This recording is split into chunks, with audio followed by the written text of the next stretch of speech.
আসসালামু আলাইকুম। আমি এখন মাল্টি কুকারে সবজি বসিয়ে দিলাম। এই যে এখানে রেগুলেটর মিডিয়াম আছে, হাই, এখন মিডিয়াম দিয়ে রেখেছি আমি, লো, মিডিয়াম, তারপরে হচ্ছে অন অফ পাওয়ার, তো যে কেউ বুঝবেন। আর ওয়ার্মটা হচ্ছে আপনি খাবারটা কুকারে রাখতে চাচ্ছেন খাবার গরম থাকার জন্য, তখন ওয়ার্মটা দিবেন। আমি এখন হচ্ছে মিডিয়ামটা দিয়েছি। যে সকল কাস্টমাররা বুঝতে পারবে না, আপনাদের জন্যই আমি ভিডিওগুলো নিয়ে রাখছি, যেন ভিডিও পাঠালে আপনারা বুঝতে পারেন। এই যে এখানে সব লেখা আছে, medium, high, low, warm, on off power, সব কিছু লেখা আছে।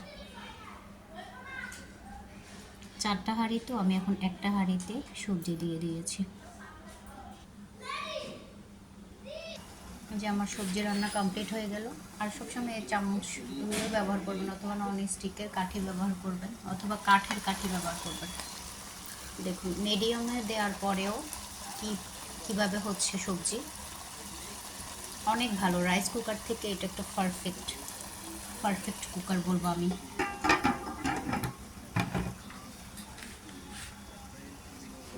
4টা হাঁড়িতে আপনি যে কোনো আইটেম করতে পারবেন।